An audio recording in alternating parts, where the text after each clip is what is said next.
বেগম জিয়ার শারীরিক পরিস্থিতির কারণে উন্নত চিকিৎসার জন্য বিদেশে যাওয়ার কথা। তো গত ১.৫ মাস থেকে আলোচনা হচ্ছে তিনি বিদেশে যাবেন, কিন্তু এই ১.৫ মাসে তিনি যাচ্ছেন না। বিভিন্ন সময় বলা হয়েছিল যে তিনি যাচ্ছেন। তো কেউ কেউ বলছেন যে দেশে যে রাজনৈতিক পরিস্থিতি চলছে তার সে কারণে তিনি যাচ্ছেন না। মানে রাজনৈতিক পরিস্থিতির সাথে বেগম জিয়ার বিদেশে যাওয়া না যাওয়ার কোনো সম্পর্ক কি আছে? দেখেন, আপনার কথা অবশ্যই, যারা রাজনীতি করি আমরা, রাজনীতির জায়গায় যে কোনো জায়গা থেকে এই রাজনীতিকে কোনো সাধারণ চোখে দেখা হয় না। একটু নর্মাল কথা হইলেও এটাকে অন্যভাবে, অন্য চোখে, টেরা চোখে দেখা হয় সব সময়। আর বাংলাদেশের প্রেক্ষাপটে তো বলার অপেক্ষায় থাকে না। তারপরেও আমি বলছি, আমি আমার মানে বিবেকের তাড়নায় যে কথাগুলো বলতে চাচ্ছি। প্রথমত হচ্ছে দেশনেত্রী বেগম খালেদা জিয়া, আপনারা জানেন উনি অত্যন্ত অসুস্থ, ওনার অনেকগুলো রোগ ওনার শরীরে বাসা বেঁধেছে এই মানে অন্যায়ভাবে জেল খাটার কারণে। এবং শুধু জেলই খাটে নাই, তাকে পরিত্যক্ত একটা বাসায় রাখা হয়েছে খুবই জঘন্যতর অবস্থায়। এবং সেখানে বলা হয়েছিল, আমরা অনেকবার বলতে চেষ্টা করেছিলাম, বলেছিলাম ওই ফ্যাসিস্টের সামনে যে ওনাকে স্লো পয়জনিংও করা হয়েছে বা হতে পারে। তো এই জিনিসগুলো, ওনার ভালো ট্রিটমেন্ট হয় নাই, এই ৩-৪ বছর কোনো ট্রিটমেন্ট হয় নাই ওনার 18-র পর থেকে। তো সেইখানে এতগুলো অসুখ, তার শরীরটা একটা বাইরে, এত বড় জার্নিটা, এই যে নিয়ে যাওয়া তার মানে কি বলে লিভার ট্রান্সপ্লান্টের মতো যে কঠিন একটা জিনিসের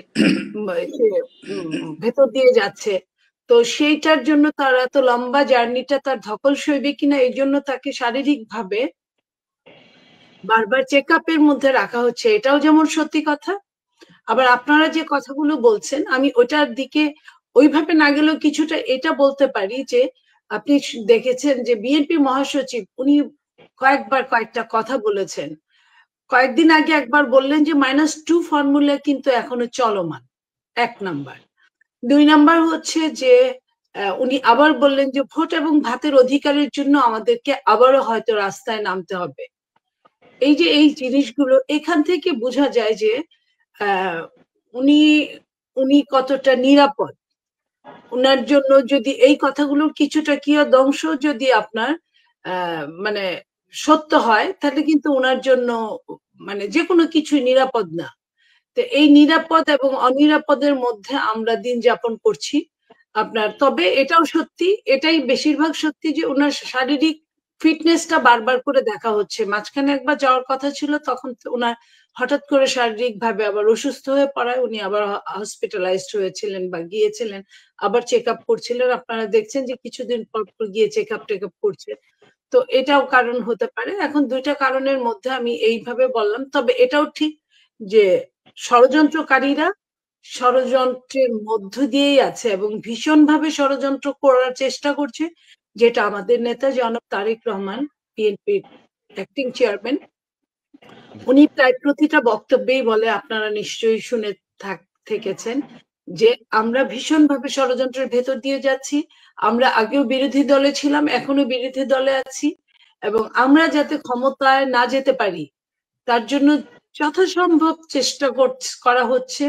এবং এটাও উনি বলেছেন যে আগামী নির্বাচনটা কিন্তু খুব সহজ হবে না, এই যে কঠিন হবে, এই কথাগুলো কিন্তু বলেছে। এই কথাগুলো যদি আপনি জাস্টিফাই করেন, তাহলে এখান থেকে অনেক কিছু বের হয়ে আসে। আমি শুধুমাত্র এই লাইনগুলো বললাম আপনাকে। জি, আপা, মানে সেই যে আশঙ্কা এবং উদ্বেগের কথাই আসলে সামনে নির্বাচন, গণতন্ত্রের ভবিষ্যৎ নিয়ে বিএনপির পক্ষ থেকে বিভিন্ন সময় বলা হচ্ছে। মহাসচিব তিনি স্পষ্টভাবে বলেছেন, আমরা শুনছি। কিন্তু কেন এই পরিস্থিতি 5 মাসের মাথায় হয়ে গেল? 5ই আগস্টের মতো এরকম একটি গণঅভ্যুত্থানের শেখ হাসিনা দেশান্তরিত হলেন, দেশ ছেড়ে যেতে বাধ্য হলেন। সকল রাজনৈতিক দলগুলোর মধ্যে আমরা এক ধরনের একাট্টা একটা অবস্থা দেখেছি। আমরা প্রধান উপদেষ্টার সাথে ঐক্যের জমায়েত হতে দেখেছি এবং ঐক্যবদ্ধ। ঠিক সেই জায়গাটা আসলে কোথাও ক্ষুণ্ণ হচ্ছে কিনা এই 4-5 মাসের মাথায় এসে? কেন আপনি ষড়যন্ত্রকারী? আমি আপনাকে একটা কথা বলতে পারি, আমরা অনেক কিছু, আমরা কেন, শুধু আপনার ফ্যাসিস্টের আওয়ামী লীগ যেমন বুঝতে পারে না অনেক কিছু, যে তার ঘরে যে কুকিলের বাচ্চা মানুষ হচ্ছে, এটা যেমন তারা বুঝতে পারে নাই, ওরকম ওই মুহূর্তে আমরা যারা এখানে আছি, 3টা দল এখানে আপনার টকশোতে এখন, বাম বলেন ডান বলেন, আমরাও কিন্তু আসলে শেখ হাসিনার অত্যাচারে আমরা এতটাই অতিষ্ঠ ছিলাম যে আমাদের অন্য অনেক কিছু ওই মুহূর্তে হয়তো বা মাথায় ঢোকার মতো, প্রথম আমাদের কাজটাই ছিল শেখ হাসিনার পতন। এই আওয়ামী রেজিমের পতনের জন্য আমরা যে সময়টা ব্যয় করেছি, মাঝখানে ষড়যন্ত্রের মধ্যে ষড়যন্ত্র ঢুকে গিয়েছে আমরা বুঝতে পারিনি। যেটা এখানে আপনার ফিরোজ ভাই আছেন, উনি বলতে পারবেন আরো ভালো। আমার কাছে মনে হয় আমার এই বয়সে বাম সংগঠনগুলো বিএনপির জন্য সরাসরি খুব বেশি কাজ করেছে বলে আমি ওরকম দেখিনি। যেটা এখন বামরাও কিন্তু সরে আসছে ওই জায়গা থেকে যে যে কোনো মূল্যে হোক একটা একটা খারাপের হাত থেকে গিয়ে আরেকটা খারাপের হাতে যেন বাংলাদেশটা না পড়ে, সেটার জন্য। তো এই যে আরেকটা খারাপের এই যে ভেতরে যে জিনিসগুলো, এটা আসলে অনেক কিছু আমরা যেমন বাতাসে বসবাস করি কিন্তু বাতাসটাকে ছুঁয়ে দেখতে পারি না, ধরে দেখতে পারি না, আটকে রাখতে পারি না, ঠিক তেমনই আমি এই মুহূর্তে বাংলাদেশের ষড়যন্ত্রগুলোর কথা অনেকটাই বোঝা যায় কিন্তু ওইভাবে বলা যায় না। আমি আপনাকে দু একটা লাইন বলে দিতে পারি, যেমন ধরেন যে আমরা বিএনপিরা তো জামাতের সাথে যুগপৎ আন্দোলন করেছি, এর আগেও করেছি, সদ্য একদম এই হাসিনা রেজিম পতনের পর্যন্ত আমরা করেছি, আমরা বুঝেছি। কিন্তু আমরা এইটুকু বুঝিনি যে তারা মনে একরকম মুখে একরকম। যেমন ধরেন যে যখন 5ই আগস্টের পরে তারা কথা বলা শুরু করলো, প্রথমেই কি বললো, তারা বললো যে এক এক মানে এক স্বৈরাচারকে পতন করে আরেক স্বৈরাচার নিয়ে আসবো, বা এরকম এক জালিমের কে বিদায় দিয়ে আরেক জালিম নিয়ে আসবো, এরকম আমরা আনতে চাই না, আমরা আনবো না। তখন থেকে শুরু হলো। এবং এই যে বৈষম্য বিরোধী ছাত্ররা, তারা যে ভাষায় কথা বলে মনে হয় কোন একটা দলের মুখের কথাটা তাদের মুখে লাগিয়ে দেওয়া হয়েছে। এই জন্য কিন্তু বাংলাদেশ এত কষ্ট করে না এই 16-17টা বছর। তো বাংলাদেশের যদি একটা দীর্ঘশ্বাস শেষ হতে না হতে আরেকটা বড় দীর্ঘশ্বাস এসে থেমে যায়, তাহলে তো দেশের জন্য ক্ষতি। অথচ এই দেশের মানুষ কিন্তু বরাবরই গণতন্ত্র প্রেমী, এই দেশের মানুষরা স্বাধীনতা চায়, স্বাধীন হিসেবে থাকতে চায়। সেই জায়গাটাই কিন্তু আমাদের সমস্যা বাসা বেঁধেছে। এই জায়গাটা থেকে আমরা উত্তরণের জন্য আমরা এখন কাজ করছি।